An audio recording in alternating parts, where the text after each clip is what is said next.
আসসালামু আলাইকুম ওয়া রাহমাতুল্লাহি ওয়া বারাকাতুহু। আলহামদুলিল্লাহি রাব্বিল আলামিন ওয়াসসালাতু ওয়াসসালামু আলা নবিয়িনা মুহাম্মদ ওয়া আলা আলিহি ওয়া সাহবিহি আজমাইন, আম্মা বা'দ। সকল প্রশংসা গুণগান একমাত্র আল্লাহ তাআলার জন্য, যে মহান আল্লাহ রাব্বুল আলামিন আমাদেরকে হেদায়েত দিয়েছেন, তার জন্য আনুগত্য করার তৌফিক দিয়েছেন, তাকে ভয় করার তৌফিক দিয়েছেন, এভাবে অসংখ্য ইবাদত আমাদেরকে দিয়েছেন। সেই মহান আল্লাহ রাব্বুল আলামিনের প্রশংসা জ্ঞাপন করে বলছি আলহামদুলিল্লাহ। অথবা সালাত এবং সালাম পড়ি আমাদের সেই রাসূলের উপর, যিনি আমাদেরকে আল্লাহ রাব্বুল আলামিনের তাওহীদের উপর অটল থাকার প্রতি গুরুত্ব আরোপ করেছেন। তাওহীদ থেকে আমাদের লাইনচ্যুত হয়ে যাবে এই ভয়াবহ পথ থেকে আমাদেরকে তিনি সতর্ক করেছেন। সেই রাসূলের উপর সকলেই পড়ি সাল্লাল্লাহু আলাইহি ওয়াসাল্লাম। আমার প্রাণপ্রিয় মুসলিম ভাই বোনেরা, আমরা মসজিদে নববীর খুতবার অনুবাদ শুরু করছি। আজকের খতিব হচ্ছেন ফদিলাতু শেখ আব্দুল্লাহ বিন আব্দুর রহমান আল বুআইজান হাফিজাহুল্লাহ। আজকে যে বিষয়ে তিনি খুতবাটি পেশ করেছেন তা হচ্ছে সৎ আমলকে সংরক্ষণ করা। বিষয়টি খুবই গুরুত্বপূর্ণ। তিনি তার আলোচনার মধ্যে সৎ আমলকে সংরক্ষণ করার প্রতি যেমন গুরুত্ব আরোপ করেছেন, ঠিক অনুরূপভাবে সৎ আমল করা সদা সর্বদাই, এর উপর অবিচল থাকার প্রতিও বিষয়টি তিনি কিন্তু খুব গুরুত্ব দিয়েছেন। আমরা আলোচনা করব ইনশাআল্লাহ, অনুবাদ করব। আর আজকের তারিখ হচ্ছে 9 শাওয়াল 1442 হিজরি, 21 মে 2020 খ্রিস্টাব্দ। আমরা আল্লাহ তাআলার কাছে প্রার্থনা করছি তিনি যেন আমাদের সবার এই সৎ আমলকে কবুল করেন এবং আমরা যেন এর মাধ্যমে কল্যাণ অর্জন করতে পারি, আল্লাহ তাআলা সন্তুষ্টি পাই, এই কামনা এই প্রত্যাশা ব্যক্ত করেই শুরু করছি আজকের খুতবার অনুবাদের লাইভ অনুষ্ঠান। আল্লাহ তাআলা যেন কবুল করেন এবং সহজ সাধ্য করে দেন, আমিন। সম্মানিত খতিব সাহেব তিনি প্রথমে আমাদেরকে তাকওয়ার নসিহত করেছেন, বলেছেন যে হে আল্লাহর বান্দারা, তোমরা আল্লাহ রাব্বুল আলামিনকে ভয় করো। আমি আমাকে এবং তোমাদেরকে আল্লাহকে ভয় করার তাকওয়ার ওসিয়ত করছি, কেননা এটাই হচ্ছে আল্লাহর পক্ষ থেকে ওসিয়ত পৃথিবীর প্রথম মানুষের জন্য এবং শেষ মানুষের জন্য। সুতরাং আমরা যেন আল্লাহ তাআলাকে ভয় করতে পারি, সেই তৌফিক আল্লাহ আমাদেরকে দান করুক, আমিন। এরপর তিনি বলছেন, হে মুসলিম সম্প্রদায়, এই তো কয়েকটি দিন আগে আমরা মাহে রমজানকে বিদায় দিয়েছি। আমরা আশা করছি আল্লাহ তাআলার কাছে তিনি যেন আমাদেরকে মাকবুল বান্দা হিসেবে, আমাদেরকে সফলকামী বান্দারূপে কবুল করেন, আমিন। তিনি যেন আমাদের অন্তরকে এবং আমাদের পাকে তার সিরাতি মুস্তাকিমের উপর অটল রাখেন, এভাবে তিনি দোয়া করছেন। তিনি আরও বলছেন, আল্লাহ তাআলা যেন আমাদেরকে তার আনুগত্যের উপর সাহায্য করেন, আমাদেরকে যেন তার সন্তোষভাজন ব্যক্তিদের অন্তর্ভুক্ত করেন, আমিন। অর্থাৎ আল্লাহ যেন আমাদের প্রতি সন্তুষ্ট হন, বা যাদের প্রতি আল্লাহ তাআলা সন্তুষ্ট হবেন ওই সমস্ত গোলামদের অন্তর্ভুক্ত আল্লাহ যেন আমাদেরকে করেন, আমিন। এরপর সম্মানিত খতিব সাহেব তিনি স্বাগত জানাচ্ছেন ওই সমস্ত মানুষদেরকে যাদেরকে আল্লাহ তাআলা এই মাহে রমজানের ইবাদতগুলো কবুল করেছেন।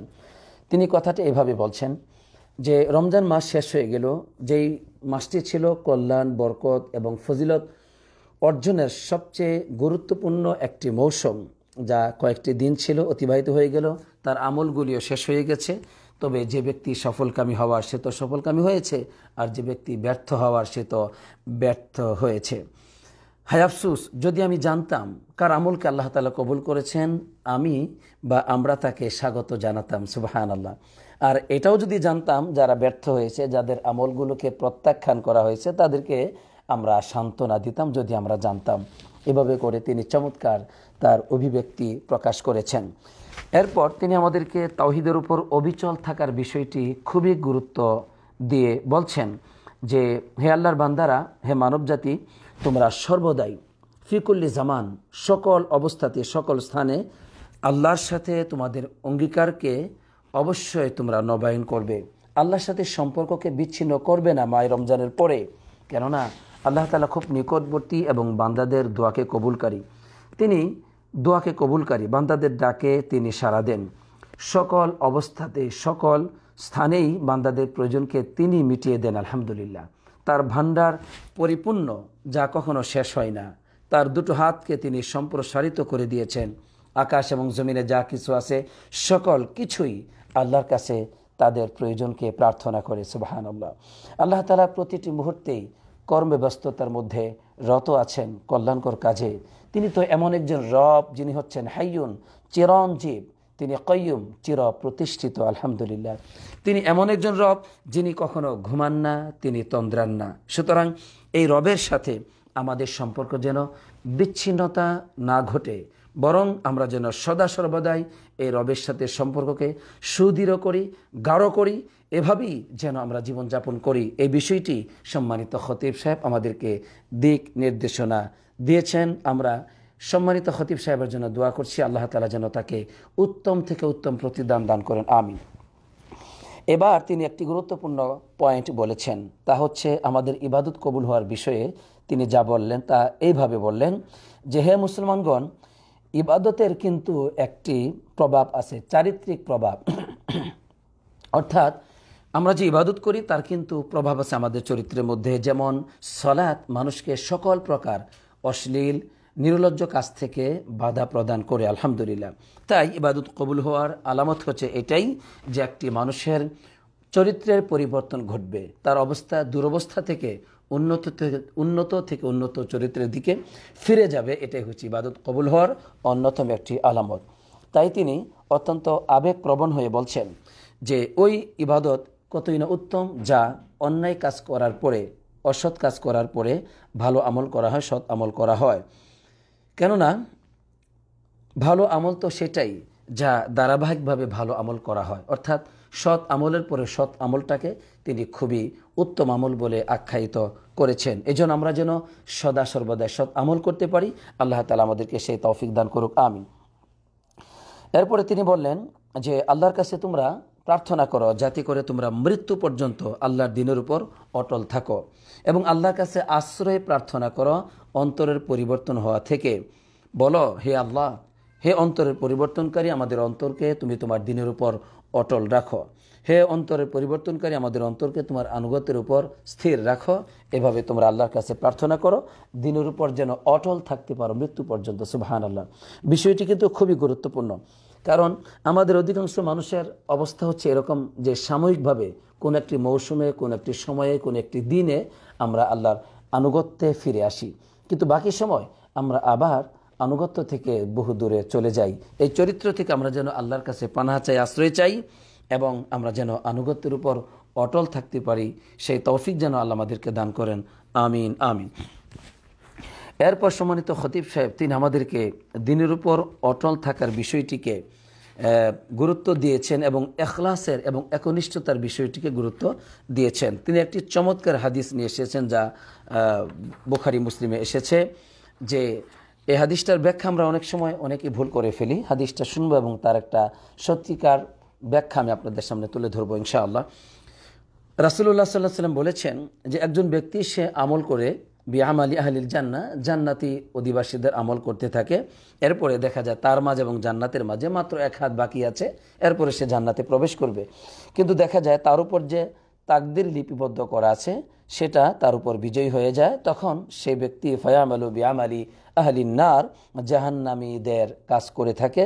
ফায়াদখুলুহা, তখন ওই যে এক হাত পরিমাণ বাকি আছে জান্নাতে যাবে, সে জান্নাতে না গিয়ে জীবনের শেষ মুহূর্তে জাহান্নামীদের কাজ করে সে জাহান্নামে প্রবেশ করে। নাউজুবিল্লাহ, নাউজুবিল্লাহ। আবার অনুরূপভাবে তোমাদের কোনো একজন ব্যক্তি সে সবসময় জাহান্নামের আমল করে, জাহান্নামে যাওয়ার জন্য যে সকল আমল, এই সমস্ত আমলগুলো করতে করতে এক পর্যায়ে দেখা যায় তার মাঝে এবং জাহান্নামে প্রবেশ করার মাঝে মাত্র এক হাত পরিমাণ অবশিষ্ট থাকে। অতঃপর ফায়াসবিকু আলাইহিল কিতাব, তার উপর যে কিতাব তাকদীর এটা বিজয়ী লাভ করে, তখন ফায়ামালু বিআমালি আহলিল জান্নাহ, তখন সে জান্নাতীদের আমল করে, তখন সে এই ভালো আমলটি করার পরে জান্নাতে প্রবেশ করে। সুবহানাল্লাহ। এর মানে দেখেন, একজন ব্যক্তি সারা জীবন সৎ আমল করার পরেও জীবনের শেষাংশে গিয়ে একটা সময় জাহান্নামী হতে পারে। আবার অনুরূপভাবে একজন মানুষ সারা জীবন জাহান্নামের আমল করেও জীবনের শেষ প্রান্তে গিয়ে সে জান্নাতের আমল করে জান্নাতি হতে পারে। সুবহানাল্লাহ। এই বিষয়টি যখন আমরা অনেকে শুনি, শোনার পরে আমাদের গা শিউরে ওঠে, তখন আমরা বলি তাহলে এত আমল করে লাভ কি? এরকম আমরা বলি। আসলেই এ হাদিসের ব্যাখ্যায় উলামায়ে কেরামগণ যা বলেছেন তা যদি আপনি মনে রাখতে পারেন, ইনশাআল্লাহ আপনি কখনো হতাশাগ্রস্ত হবেন না, আর আপনি এই হতভাগ্য মানুষের অন্তর্ভুক্ত হবেন না। তা হচ্ছে যে ইখলাস, একনিষ্ঠতা।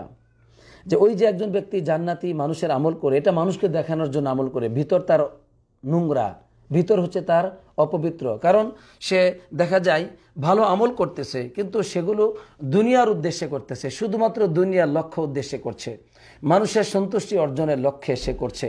ভিতরে আল্লাহ তাআলার কোনো সন্তুষ্টি তার অন্তরে নেই। এই যে মানুষকে দেখানোর জন্য সে আমল করে যাচ্ছে জান্নাতি আমল, এই জন্য শেষাংশে গিয়ে আল্লাহ তাআলা ওই মানুষটিকে সাহায্য করেন না। যেহেতু সে মানুষকে দেখানোর জন্য আমল করে, অন্তরে আল্লাহর কোনো ভয় ও ভালোবাসা না থাকার কারণে, ইখলাস না থাকার কারণে আল্লাহ তাকে সাহায্য করেন না। তখন তার মধ্যে যে আসল চরিত্র, যে জাহান্নামে লোকটি যাবে, এরপরে সে জাহান্নামীদের আমল করে, প্রকাশ্যভাবে আমল করে তখন জাহান্নামে চলে যায়, নাউজুবিল্লাহ। আর অপরদিকে ওই যে একজন ব্যক্তি জাহান্নামীদের আমল করে, এটা হচ্ছে তার অনেক খারাপ চরিত্র আছে যেগুলো মানুষ জানে, মানুষ তখন বিবেচনা করে যে সে জাহান্নামে যাবে, কারণ তার অবস্থাটা খুবই খারাপ। কিন্তু আসলেই তার মধ্যে একটা একনিষ্ঠতা এবং ইখলাস থাকে, যেই পবিত্রতার কারণে আল্লাহর ফজল এবং করমে আলহামদুলিল্লাহ দেখা যায় সে একনিষ্ঠ আমল করে জীবনের শেষ প্রান্তে গিয়ে ভালো ভালো আমল করে সে ইখলাসের উপর, তাওহীদের উপর মৃত্যুবরণ করে, এভাবে করে সে জান্নাতে প্রবেশ করে আলহামদুলিল্লাহ। তাই আমি আমাকে এবং আমাদের সবাইকে বলবো, সমস্ত মুসলিম নরনারীকে বলবো, আসুন আমরা জীবনে যা কিছু করব তা আল্লাহ তাআলা সন্তোষের জন্যই করব, মানুষকে দেখানোর জন্য নয়। কেননা মানুষকে দেখানোর জন্য করলে জীবনের শেষ মুহূর্তে আল্লাহ তাআলা আমাকে সাহায্য করবেন না, তখন আমি আপনি ইমানের উপর মৃত্যুবরণ করতে পারবো না, নাউজুবিল্লাহ। হে আল্লাহ, এই যে ইখলাসের বিপরীত এই নাপাকি থেকে আমাদেরকে তুমি হেফাজত করো, আমিন। এবার সম্মানিত খতিব সাহেব, তিনি তার আজকের মূল বক্তব্যের, আজকের খুতবার মূল যে বিষয়টি, তা হচ্ছে যে সৎ আমলকে সংরক্ষণ করা। আমরা অনেক আমল করেছি, দিনের অনেক কিছু করেছি, কিন্তু দেখা যায় আমরা আমলকে সংরক্ষণ করি না, বিভিন্ন রকম পাপ করে, অন্যায় করে আমরা আমলগুলোকে নষ্ট করে ফেলি।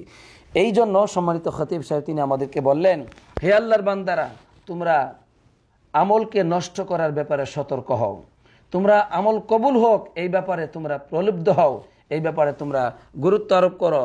আর তোমরা ইয়াকুম ওয়াল ইফলাস, ইফলাস মানে যে নিঃস্ব বঞ্চিত হওয়া থেকে তোমরা সতর্ক থাকো। সেটা কোন ধরন? রাসূলুল্লাহ সাল্লাল্লাহু আলাইহি ওয়াসাল্লাম তিনি বলছেন, যা সহিহ মুসলিমে আসছে, যে আতাদরুনা মানিল মুফলিস, সাহাবায়ে কেরামদেরকে বললেন যে তোমরা কি জানো মুফলিস ব্যক্তিকে? সাহাবাগণ মুফলিস ব্যক্তির শাব্দিক অর্থ করে বললেন যে ওই ব্যক্তি মুফলিস যে ব্যক্তির আসলেই দেউলিয়া, তার কোনো সহায় সম্পত্তি, কোনো কিছু নেই, কোনো অর্থ নেই, কোনো কিছুই নেই, এমন একটি নিঃস্ব বঞ্চিত মানুষ, সেই হচ্ছে মুফলিস ব্যক্তি। রাসূলুল্লাহ সাল্লাল্লাহু আলাইহি ওয়াসাল্লাম বলছেন, মুফলিস ব্যক্তি কে জানো? আল মুফলিসু মিন উম্মতি মা ইয়াতি ইয়াউমাল কিয়ামা, আমার উম্মতের মধ্যে ওই ব্যক্তি হলো মুফলিস, নিঃস্ব বঞ্চিত দেউলিয়া, যে ব্যক্তি কিয়ামতের মাঠে আসবে অনেক কি নিয়ে? বিসসালাতি, নামাজ নিয়ে, সিয়াম নিয়ে, যাকাত নিয়ে, বড় বড় আমল। দেখেন, নামাজও আছে, রোজাও আছে, যাকাতও আছে, তিনটি বড় বড় ফরজ ইবাদত আছে।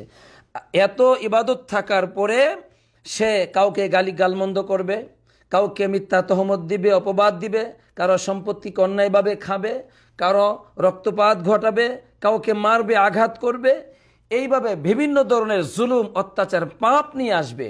তখন এই ব্যক্তিটি, ওই সকল মানুষ যাদের উপর সে জুলুম করেছে, তখন কিয়ামতের মাঠে তার সওয়াব থেকে, তার নামাজের, রোজার, যাকাতের সওয়াব থেকে তাদের পাওনাকে পরিশোধ করতে থাকবে। একটা সময় এত বেশি সে পাপ করেছে, তার সমস্ত সওয়াব দিয়ে তাদের পাওনা পরিশোধ পরিপূর্ণ হবে না। তখন সে কি করবে? উখিযা মিন খতায়াহুম, তাদের যে গুনাহ আছে, গুনাহগুলি সে তখন নিজের মধ্যে বহন করবে। ফাতুরিহাত আলাইহি, এগুলো তার উপর চাপিয়ে দেওয়া হবে। সুম্মা তুরিহা ফিন্নার, অতঃপর সে জাহান্নামে প্রবেশ করবে, নাউজুবিল্লাহ।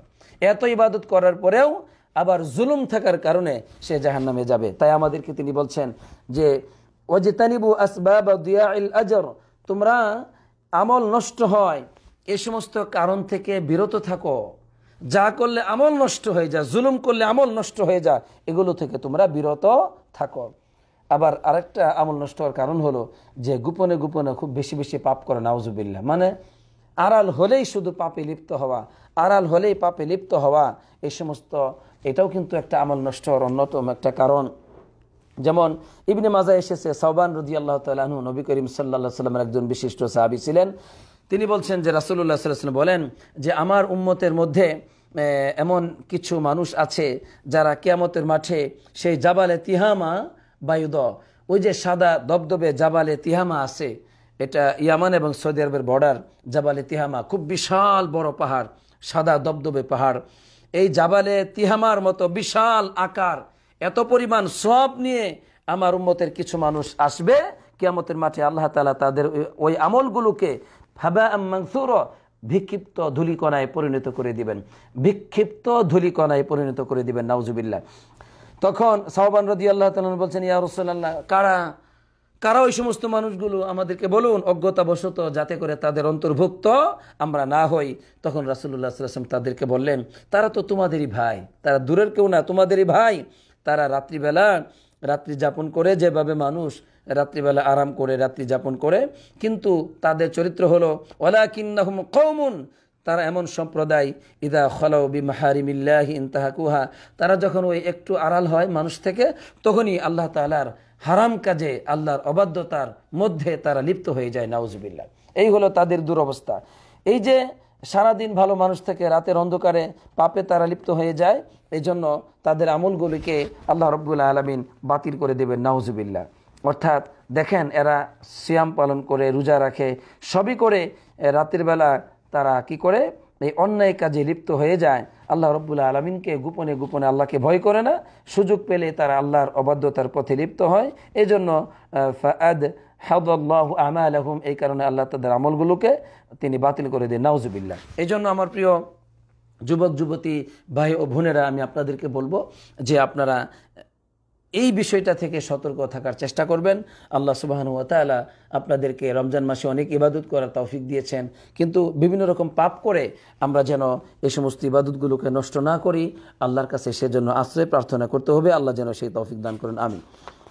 এরপর সম্মানিত খতিব সাহেব প্রথম খুতবার শেষাংশে তিনি এসে বলছেন যে, হে আল্লাহর বান্দারা, কল্যাণের দরজা অনেক, কল্যাণের পথ অনেক, সুতরাং কারা আছে এই কল্যাণের পথে চলবে? এই যে কল্যাণের দরজা তো খোলা আছে, কে আছে, কারা আছে কল্যাণের দরজা দিয়ে প্রবেশ করবে? আল্লাহ তাআলার এই দিনের বিষয়টা তো স্পষ্ট সত্য, সুতরাং এই সত্য দিনের মধ্যে, এই স্পষ্ট সত্য দিনের ক্ষেত্রে একমাত্র যারা ধ্বংসাত্মক, ধ্বংসশীল, তারাই বক্রতার পথে ফিরে যায়, নাউজুবিল্লাহ। তাই হে আল্লাহর বান্দারা, তোমরা সকল ভালো কাজে লিপ্ত হও, অংশ রাখো। যেমন তোমরা ইবাদত করো আল্লাহ তাআলার। আল্লাহ তাআলা বলছেন, ইয়া আইয়ুহাল্লাযীনা আমানু রুকউ ওয়াসজুদু ওয়া'বুদু রাব্বাকুম ওয়াফআলুল খায়রা লাআল্লাকুম তুফলিহুন।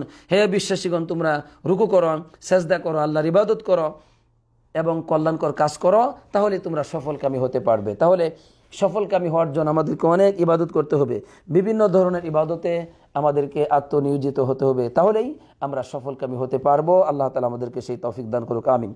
এরপর তিনি বলছেন যে দিনের উপর অটল থাকা, সদা সর্বদাই সবুর করা, ধৈর্য ধারণ করা, এটা হচ্ছে আল্লাহর নিকটবর্তী হওয়ার অন্যতম একটি বড় ইবাদত, আলহামদুলিল্লাহ। আরেকটা বিষয় হলো যে আল্লাহর দিনের উপর, ইবাদতের উপর অটল থাকা, এটা হচ্ছে দালিলুন আলা ইখলাস ওয়াল কবুল।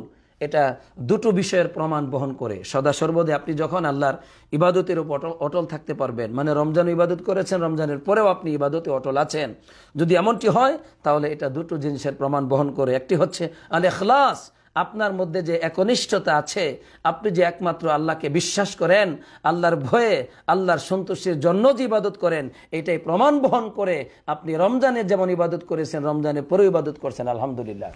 দ্বিতীয় নাম্বার প্রমাণ হচ্ছে ওয়াল কবুল, আপনার ইবাদত, রমজানের ইবাদত আল্লাহ তাআলা কবুল করছেন, প্রতিদিনের ইবাদত আল্লাহ তাআলা কবুল করছেন বলেই আপনি সদা সর্বদাই আল্লাহ তাআলার ইবাদতের মধ্যে অটল থাকার তৌফিক পাচ্ছেন, আলহামদুলিল্লাহ। এজন্য প্রিয় ভাইরা, আমাদেরকে খুব বেশি করে প্রলুব্ধ হতে হবে, বেশি করে আগ্রহী এবং আকর্ষণ হতে হবে, আমরা যেন খুব বেশি করে আল্লাহর ইবাদত করতে পারি সদা সর্বদাই। আল্লাহ তাআলা আমাদেরকে সেই তৌফিক দান করুক। কেননা নবী করিম সাল্লাল্লাহু আলাইহি ওয়াসাল্লাম বলছেন, আল্লাহর কাছে সবচেয়ে প্রিয় আমল হচ্ছে তাই যা নিয়মিত ধারাবাহিকভাবে করা হয়।